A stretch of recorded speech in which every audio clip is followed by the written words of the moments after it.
నమస్తే. BJP party రాష్ట్ర అధ్యక్షుడు ఎవరనేది ఇప్పటి వరకు ఊహకు అందట్లేదు. నిన్నటి వరకు ఒక రకమైనటువంటి ప్రచారం ఉన్నది. ఈరోజు ఉదయం నుంచి మరో రకమైనటువంటి ప్రచారం. ఎవరు కూడా తెలంగాణలో ఉన్నటువంటి బీజేపీ నేతలు కానీ, తెలంగాణలో ఉన్నటువంటి బీజేపీ కార్యకర్తలు కానీ, మరో పక్కన ప్రతిపక్ష పార్టీలు కావచ్చు, ఉన్నటువంటి పార్టీలు, అధికార పార్టీలు కావచ్చు, ఎవరు కూడా ఆ పేరును ఊహించినటువంటి పేరు ఇలా బీజేపీ పార్టీ తెర మీదకి తీసుకొచ్చింది. మరి బీజేపీ పార్టీ రామచంద్రరావుకే అధికార పగ్గాలు ఇవ్వబోతా ఉన్నది. బీజేపీ పార్టీ రాష్ట్ర అధ్యక్షుడిగా రామచంద్రరావునే కన్ఫర్మ్ చేసిందన్నటువంటి వార్తలు బలంగా వినపడతా ఉన్నాయి. నిజంగా రామచంద్రరావు యొక్క ఆయనే అధ్యక్షుడు అని చెప్పేసి ఇప్పటికీ అధిష్టానం చెప్పిందా, లేకపోయినట్లయితే కేవలం ప్రచారం మాత్రమేనా? అసలు ఏం జరుగుతున్నది? అసలు బీజేపీ పార్టీలో ఇప్పటికే 2 సంవత్సరాలుగా అంటే ఈ కిషన్ రెడ్డిని తాత్కాలిక అధ్యక్షుడిగా మాత్రమే చూస్తూ ఉన్నాం. పర్మనెంట్ అధ్యక్షుడిని అతి కొద్ది రోజులలో మేము తీసుకుంటామని చెప్పేసి చెప్పడంతో పాటు బీజేపీ పార్టీకి బీసీనే ముఖ్యమంత్రి చేస్తాం, బీసీనే రాష్ట్ర అధ్యక్షుడిని చేస్తాము, బీసీలకే బీజేపీ పార్టీ పెద్దపీట వేస్తుందన్నటువంటి భావనతోటి చాలామంది మాట్లాడిళ్ళు. బీజేపీ పార్టీ మాత్రమే బీసీల పార్టీ అని మాట్లాడిళ్ళు. కానీ బీసీలకి పంగనామాలు పెట్టి ప్రజల్లో మాస్ ఇమేజ్ ఉన్నటువంటి వ్యక్తులను పక్కకు పెట్టి కేవలం మాజీ ఎమ్మెల్సీ, సో ఆయన ఏమైనా ప్రజాక్షేత్రంలోకి వెళ్ళి కొట్లాడతాడా, లేకపోతే ఇప్పుడు ప్రజెంట్ రాజకీయాల్లో ఏమైనా కీలక పాత్ర పోషిస్తాడా, లేకపోయినట్లయితే ఆయనే ఇంకేదో వీరుడా శూరుడా? సో అది అంతా కూడా అది పెద్దగా జనాలు కూడా ఆయన పట్ల ఎవరు సుముఖంగా లేరు. ఆయన సంబంధించినటువంటి అభ్యర్థిత్వం పైన ఆయననే అధ్యక్షుడిగా నియమించడంలో కొంత సుముఖంగా లేరు కానీ సో మొత్తానికి ఆయననే అధ్యక్షుడిని అన్నటువంటి దాన్ని జీర్ణించుకోలేకపోతా ఉన్నారు, ముఖ్యంగా బీజేపీ పార్టీకి సంబంధించిన నేతలు కానీ కార్యకర్తలు కానీ. అయితే ఇప్పుడు బీజేపీ పార్టీ ఆఫీస్ దగ్గర నామినేషన్లు వేసేయడానికి అవకాశం ఇచ్చిండ్రు. ఈరోజు మాత్రమే నామినేషన్లు, ఇలా సాయంత్రం 4 గంటల వరకు నామినేషన్ల ప్రక్రియ ఉన్నది. సో ఆ నామినేషన్లు ఎవరెవరు వేస్తారు? ఈటల రాజేంద్ర అధ్యక్షుడు అని చెప్పేసి ఒక పక్కన, మరో పక్కన రామచంద్రరావు అని చెప్పేసి ఒక పక్కన, ఇంకొక పక్కన బండి సంజయ్ కూడా వేస్తాడు, దాని తర్వాత ధర్మపురి అరవింద్ వేస్తారని చెప్పేసి ప్రచారం అవుతా ఉన్నది. కానీ ఎవరు వేయబోతా ఉన్నారు ఆ బీజేపీ పార్టీ దగ్గర, పార్టీ ఆఫీస్ దగ్గర ఏమవుతుంది అనేది మా ప్రతినిధి అక్షిత్ అక్కడే ఉన్నాడు. అక్షిత్ ఒకసారి అడిగి తెలుసుకున్నటువంటి ప్రయత్నం చేద్దాం. అక్షిత్. అనిల్, ఇక్కడ ప్రస్తుతానికి అయితే బీజేపీ ఆఫీస్ కి కిషన్ రెడ్డి ప్రస్తుత అధ్యక్షుడు చేరుకోవడం జరిగింది. ఏదైతే ఎన్నికలకు నామినేషన్ వేయబోతా ఉన్నారు, ఇక్కడ చెప్తున్నట్టు మీడియాలో కథనాలు నడుస్తా ఉన్నాయి. రామచంద్రరావుకు గ్రీన్ సిగ్నల్ వచ్చింది, పార్టీ ఏపీ సపోర్ట్ ఉందని చెప్పేసి కూడా వార్తలు నడుస్తున్నాయి. అది అయినప్పటికీ కూడా ఎలక్షన్ ప్రాసెస్ ని పూర్తిగా ఫాలో అవడాన్ని, ఎవరైతే వాళ్ళ ఇంట్రెస్ట్ అధ్యక్ష రేసులో ఇంట్రెస్ట్ ఎవరైతే వేయబోతారో వాళ్ళందరి నామినేషన్లు కూడా తీసుకోబోతున్నట్టయితే మనకు తెలుస్తా ఉంది. మెయిన్ గా ఈటల రాజేందర్ కూడా కాసేపట్లో ఇక్కడ చేరుకొని ఆయన కూడా నామినేషన్ వేయబోతున్నారు. అయితే మనకు అంటే అక్షిత్ ఒక్కటి ప్రచారం బాగా సాగుతుంది, నామినేషన్ పత్రాలు కనీసం ఇవ్వడానికి కూడా సుముఖంగా లేదు. బీజేపీ పార్టీలో కేవలం ఒకటే వేయాలన్నటువంటి ఒకరే వేస్తారు, అది కూడా రామచంద్రరావు మాత్రమే వేస్తాడని చెప్పేసి నామినేషన్ పత్రాలు కూడా ఇవ్వట్లేదు అన్నటువంటిది ప్రచారం అవుతా ఉంది. దాంట్లో వాస్తవం ఎంత? అదైతే మనం స్పష్టంగా చెప్పలేము. ఎందుకంటే కంపల్సరీ ఇక్కడ ఒక వీళ్ళు కూడా పార్టీ ఎన్నికల నియమావళి ప్రకారం ఎవరైతే రేస్ లో ఉంటారో వాళ్ళకు అవకాశం ఇవ్వడం అనేది పార్టీ బాధ్యత. కాబట్టి 100% ఈటల కూడా కాసేపట్లో వస్తున్నారు, ఆయన కూడా నామినేషన్ వేయబోతున్నారు అయితే స్పష్టంగా ఏర్పడుతుంది. ఇప్పుడు రామచంద్రరావు వచ్చిండా? రామచంద్రరావు నామినేషన్ వేయలేదు. ఒక కాసేపట్లో ఫస్ట్ నామినేషన్ రామచంద్రరావు వేయబోతున్నారు. తర్వాత ఇంకెవరు వేస్తారు మరి, పార్టీ ఇంకెవరన్నా వేస్తూ ఉంటే ఆపుతుందా లేకపోతే ఏందో చూడాల్సి ఉంది. ప్రస్తుతానికైతే రామచంద్రరావుకు మాత్రం పార్టీ మద్దతుగా దాంతో అంటే వస్తున్నటువంటి వార్తలు చూస్తా ఉంటే ఆయనకు మద్దతుగా ఆయనతో పాటు ఆయనను ఒక్కనే నామినేషన్ వేయించి ఫైనల్ చేసే యోచనలో మాత్రం పార్టీ ఉన్నట్టు తెలుస్తా. ఇప్పుడు ఈటల రాజేందర్ సంబంధించిన అభిమానులు కానీ, లేకపోతే రఘునందన్ రావు అభిమానులు కానీ, ధర్మపురి అట్లాంటి వాళ్ళు ఎవరైనా వచ్చి మా సంబంధించిన నేతకి అధ్యక్ష బాధ్యతలు ఇవ్వాలి, రామచంద్రరావు పేరు ఎట్లా తీసుకున్నారు అన్నటువంటి ఏమైనా ఆందోళన అక్కడ ఆడ చుట్టుపక్కల ఏం కనబడతా ఉంది? ఇక్కడైతే ప్రస్తుతానికైతే అలాంటి వాతావరణం అయితే లేదు. ఒకవేళ మనకు ఒక కాసేపట్లో రామచంద్రరావు వచ్చిన తర్వాతే మనం అలాంటి వాతావరణం కలబడవచ్చు. కాబట్టి ఇక్కడైతే ప్రశాంతమైనటువంటి వాతావరణం ఉంది. రామచంద్రరావు ఫస్ట్ నామినేషన్ వేయబోతున్నారు. ఇక్కడ కిషన్ రెడ్డి ఇక్కడ ప్రస్తుత అధ్యక్షుడు ఇక్కడ రావడం జరిగింది. ఇక్కడ ఎన్నికల అధికారులు వాళ్ళు కూడా ఉండడం జరిగింది. వాళ్ళతో మరి ఏం సంభాషణ జరుపుతారు పార్టీ? మరి వాళ్ళకి ఇలా ఇప్పుడు మెయిన్ గా ఆశపడుతుంది అంటే ఈటల రాజేందర్ గతంలో ఆయన పార్టీలో చేరినప్పటి నుంచి అధ్యక్షుల కోసం ప్రయత్నాలు కొనసాగిస్తూ ఉన్నారు. ఆయనే మెయిన్ గా ఎలా బుజ్జగిస్తారు అనేది ఇక్కడ ఇంపార్టెంట్. ఇప్పుడు రామచంద్రరావుకు పార్టీ ఇవ్వాలనుకుంటే ఇక్కడ ఈటల రాజేందర్ ఎలా బుజ్జగిస్తారు? అంటే ఏం సర్ది చెప్తారు? ఏమో పదవి ఇస్తారని చెప్తారు, లేకపోతే ఎలా అనేది ఇక్కడ కీలకంగా మారింది. కాకపోతే నామినేషన్ మాత్రం ఈటల రాజేందర్ వేయబోతుండు. వేసిన తర్వాత పార్టీలో అంతర్గతంగా చర్చించిన తర్వాత డిసైడ్ ఫైనల్ గా మరి సర్దుబాట్లు అవన్నీ చేసిన తర్వాత ఫైనల్ చేసే రేపు 11 గంటలకు అధ్యక్షుడిని ఫైనల్ చేసే అవకాశం అయితే మనకు స్పష్టంగా కనిపిస్తోంది. ఇక్కడ క్లియర్ గా అయితే ఈటల రాజేందర్ అదే విధంగా రామచంద్రరావు ఇద్దరే నామినేషన్ వేసే అవకాశం మాత్రం ఉంది. మిగిలిన వాళ్ళకు ఇంకా వాళ్ళకి ఇలాంటి పార్టీ నుంచి గ్రీన్ సిగ్నల్ లేదు కాబట్టి వాళ్ళు వేసే అవకాశం అయితే కనిపిస్తలేదు. కాకపోతే ఈటల రాజేందర్ ఎందుకు వేస్తుండంటే అతను ఫస్ట్ నుంచి ఆశపడతా ఉండు. నాకు ఇక్కడ చివరి దశలో మొన్నటి వరకు కూడా ధర్మపురి అరవింద్ ఈటల మధ్యలోనే ఫైట్ నడిచింది. ఎందుకంటే బీసీ సామాజిక వర్గానికి సంబంధించినటువంటి నేతలు కాబట్టి వాళ్ళకు ఇస్తారనే ఒక ఆలోచనలో వాళ్ళ భావనలో వాళ్ళు ఉన్నారు. బలంగా కూడా వాళ్ళు నమ్మిరు. ఎందుకంటే గతంలో ఈటల రాజేందర్ పార్టీలో చేరినప్పుడే స్పష్టమైనటువంటి హామీతో చేరడం జరిగింది. చాలా సార్లు కూడా ఆయన కార్యకర్తలు అడిగినప్పుడు కూడా ఆయన అదే మాట చెప్పుకుంటూ వచ్చారు. నాకు పార్టీ నుంచి స్పష్టమైన హామీ ఉంది, నా పట్ల పార్టీ పెద్దల నుంచి ఆశీస్సులు ఉన్నాయి, వాళ్ళు చెప్పారు నాకే అధ్యక్ష పదవి అనుకుంటా కూడా కార్యకర్తలతో పాటు ఆయనకు అడిగిన ఆ సందర్భంలో చెప్పినటువంటి పరిస్థితి. కాకపోతే ఇప్పుడు బీసీ సామాజిక వర్గం నుంచి ఇక క్లియర్ మనం అనుకున్నాం బీసీ సామాజిక వర్గం నుంచే అధ్యక్షుని ఇస్తారు. ఎందుకంటే కాంగ్రెస్ పార్టీలో బీసీ నాయకులు ఇప్పుడు ఇప్పుడు ఇంకా ఎంతసేపట్లో ఈటల గానీ ఆడున్నటువంటి ఇద్దరు మాత్రమే వేస్తారని చెప్పేసి అంటున్నారు కాబట్టి ఇంకెంతసేపట్లో రావచ్చు వాళ్ళు. అంటే ఇప్పుడు ఈటల మాత్రం అక్కడ జవహర్ నగర్ ధర్నాలో పాల్గొన్నారు. అతను అక్కడ కంప్లీట్ చేసుకొని అక్కడి నుంచే ఒక చాలా మంది నాయకులు అక్కడ ఉన్నటువంటి కార్యకర్తలతో పాటు కలిసి రావచ్చే అవకాశం ఉంది. అక్కడ ఉన్నటువంటి కార్యకర్తలు కూడా అదే భావనలో ఉన్నారు. కాసేపట్లో మాత్రం ఇక్కడ రామచంద్రరావు వచ్చి ఆయన నామినేషన్ వేసిన తర్వాత మరి ఈటల మాత్రం వస్తారు అనే స్పష్టంగా మనకి ఇప్పుడు క్లారిటీ, ఈటల మాత్రం వస్తాడు, నామినేషన్ వేస్తాడు. తర్వాత మరి ఎవరిని ఎట్లా బుజ్జగిస్తారు ఈటల అనేది చూడాల్సి.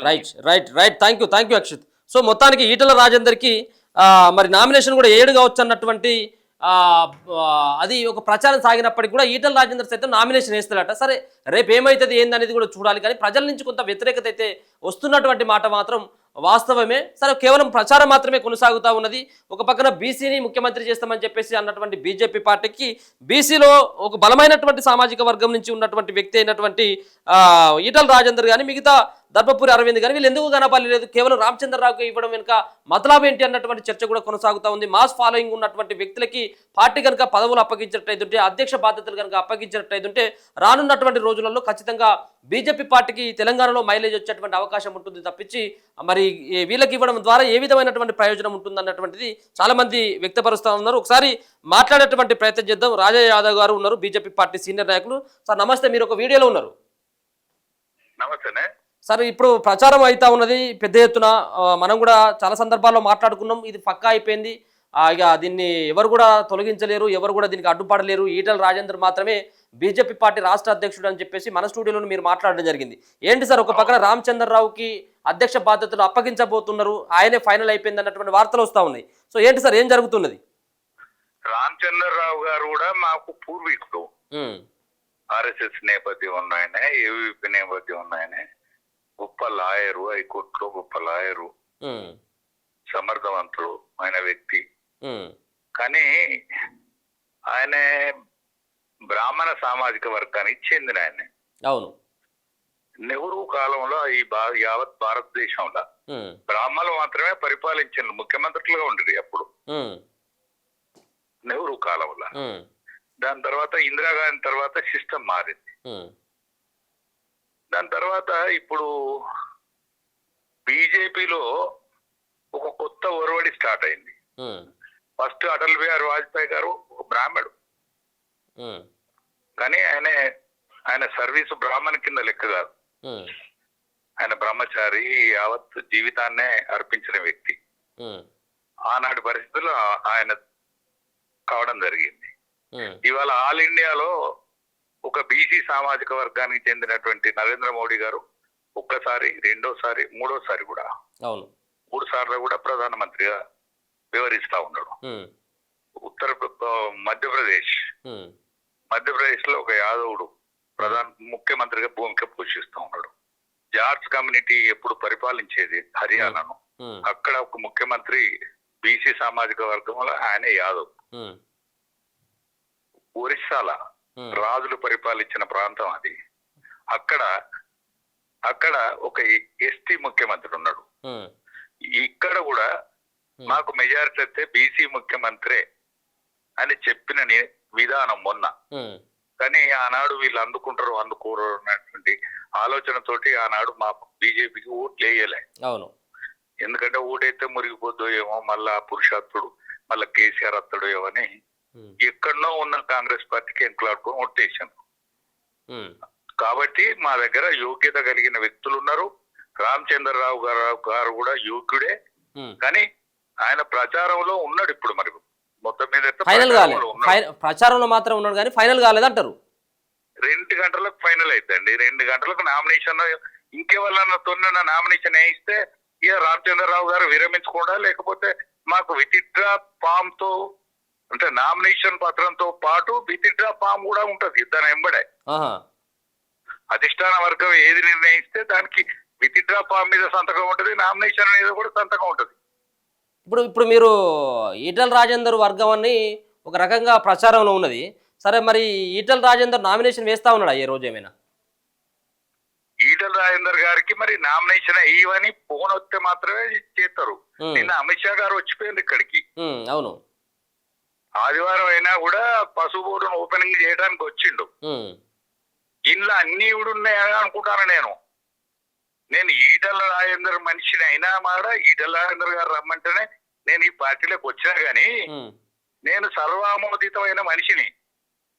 మరి మీరు బీసీ ముఖ్యమంత్రి అని చెప్పేసి పెద్ద పెద్ద మాటలు మాట్లాడిను కానీ మరి అదే బీసీ సామాజిక వర్గం నుంచి అధ్యక్ష బాధ్యతలు అప్పగించడానికి ఎందుకు వెనుక వస్తూ ఉన్నారు? ఆ రోజు ఎట్లాగా అధికారంలోకి రాదు అన్నటువంటి ఉద్దేశంతో ఏదో బీసీ వాదం తీసుకున్నట్టుగా తెలుస్తుంది. ఇప్పుడేమో బాధ్యతలు అప్పగించాల్సినటువంటి అవసరం వచ్చినప్పుడేమో బీసీని కాదనుకుంటా ఉన్నారు బీజేపీ పార్టీ. అది కూడా కాంగ్రెస్ పార్టీతోటి, అలాగే సేమ్ టైం బీఆర్ఎస్ పార్టీతో, ఈ పార్టీ కూడా అటువంటి పార్టీ అన్నటువంటి భావన జనాల్లోకి వస్తుంది కదా. ఎందుకు ఆ బీసీలను బీజేపీ పార్టీ దూరం చేసుకుంటుంది అనుకోవచ్చు? బీసీలను దూరం చేసుకునే ఆలోచన ఉంటే బీసీ ప్రధానమంత్రి ఎందుకుంటాడు, మధ్యప్రదేశ్ ముఖ్యమంత్రి ఎందుకుంటాడు, హర్యానా ముఖ్యమంత్రి ఎందుకుంటాడు, అక్కడ ఎస్టీ ముఖ్యమంత్రి ఎందుకుంటాడు. బీజేపీ మాట్లాడింది మాత్రమే చేస్తుంది. ప్రచారం అయింది, ప్రచార సాధనాలు వచ్చే వార్తలు కొన్ని నమ్మేటట్టుగా ఉంటాయి, కొన్ని నమ్మశక్యంగాని కూడా వచ్చే అవకాశం ప్రసార మాధ్యమాల మాత్రం దానికి అవకాశం ఉంది. సో ఇప్పుడు ప్రచారం అయ్యేటిది టీవీలలో కానీ సోషల్ మీడియాలో వచ్చేటువంటి వార్తలు వీటిని కొట్టిపారేస్తా ఉన్నారు. ఇవి కరెక్ట్ అయినటువంటి వార్తలు కావు అన్నటువంటిది నేను కొట్టిపారేయడం లేదు. 2 గంటల నామినేషన్ అప్పుడు దాని నిజ స్వరూపం తెలుస్తుంది. అప్పుడప్పుడు మీరు పాత రోజులు మీకు గుర్తున్నాయో లేవో కానీ తోటి పెళ్లి కొడుకును కూడా చేసేది. ఇదే రుమాలు చుడతారు, అదే దండేస్తారు, అదే అక్షంతలు తోటి పెళ్లి కొడుకు మీద కూడా వేస్తారు, కాళ్ళకు పారాని కూడా రాస్తారు. కానీ పుస్తకట్టే కాడ మాత్రం పెళ్లి పిల్లగానే వస్తారు. ఓకే, మరి రామచంద్రరావు గారు పెళ్లి కొడుక తోటి పెళ్లి కొడుక 2 గంటల్లో తెలుస్తుంది. మీరు బీసీ సామాజిక వర్గం నుంచి మీరు యాక్సెప్ట్ చేస్తా ఉన్నారా? ఒకవేళ రామచంద్రరావుకి ఇచ్చినట్టయితే ఉంటే మీరు దాన్ని ఆహ్వానించదగ్గటువంటి నిర్ణయమే బీజేపీది అని చెప్పేసి మీరు అనుకుంటా ఉన్నారా? నేను ఒకవేళ ఆహ్వానించినా కూడా మా రామచంద్రరావు గారే ఆహ్వానించాడు. ఎందుకంటే మా అధిష్టాన వర్గం యొక్క ఆలోచనలు తూతా తప్పకుండా 100కి 100 రూపాయలు ఆమోదించే వ్యక్తి రామచంద్రరావు గారు. అందుకనే రామచంద్రరావు విద్యుడు, అన్ని విషయాలు తెలుస్తాయి ఆయనకు. ఆయనకు కేంద్రంలో ఏం జరుగుతుందో తెలుసు, ఆయనకు ఇషారా తెలుసు, కనతయిగా తెలుసు, అన్ని తెలుసు ఆయన. ఇప్పుడు మాస్ ఫాలోయింగ్ ఉన్నటువంటి లీడర్ని జనాలు ఇష్టపడతా ఉన్నారు. మీరు చూస్తూనే ఉన్నారు, చాలా ఏళ్ళుగా రాజకీయంలో ఉన్నటువంటి వ్యక్తి. మీరు వాళ్ళు దూకుడుగా వివరించేటువంటి శైలి ఉన్నటువంటి వ్యక్తులనే ప్రజలంతా కోరుకుంటా ఉన్నారు, ఓటర్లు కోరుకుంటా ఉన్నారు. సో రామచంద్రరావు వ్యవహారం కొంత, ఎందుకంటే పరిచయాలు ఉండొచ్చు, సీనియర్ లీడర్ కావచ్చేమో కానీ, సో దూకుడు స్వభావం ఉన్నటువంటి వ్యక్తి, ఇక ఆయన ఎక్కడ కూడా వివాదాలకు దూరంగా ఉంటాడు. సరే, అటువంటి జనాలు కోరుకోవట్లేదు కదా ఇప్పుడున్న పరిస్థితుల్లో. అంటే రామచంద్రరావు గారు కూడా తెలుసు ఆయన, ఎందుకంటే ఆయన విజ్ఞుడు, ఏ పాత్ర చేయాలో ఆయనకు ఆ పాత్ర ఇస్తారు. ఓకే పార్టీలో కూడా ఆయనకి ఏ పాత్ర ఇవ్వాలో ఆ పాత్ర ఇస్తారు, ఓకే కానీ ఈ పాత్ర ఇస్తారని నేను అనుకుంటలేను. Right sir, thank you so much sir. So ఇది మొత్తానికి అది కేవలం ప్రచారం అయితే ఉన్నది. సో అది చివరికి ఏమి జరిగేది కూడా తెలియదు. అవసరమైనట్టయితే ఉంటే రామచంద్రరావు విత్తరా చేసుకుంటాడా, ఈటల రాజేందర్ నామినేషన్ వేస్తాడా అనేది మరి కాసేపట్లో తెలిసేటువంటి అవకాశం ఉంటుంది తప్పించి ప్రచారం అయ్యేది మాత్రం అదైతే వాస్తవం అయితే కాదు. అది ఈటల కూడా రేసులో ఉన్నాడు, ఈటల సైతం కూడా కాసేపట్లో నామినేషన్ కూడా వేయబోతున్నాడు వార్తలు అయితే బలంగా వినపడతా ఉంది. చూస్తూనే ఉండండి మన తొలి వెలుగు.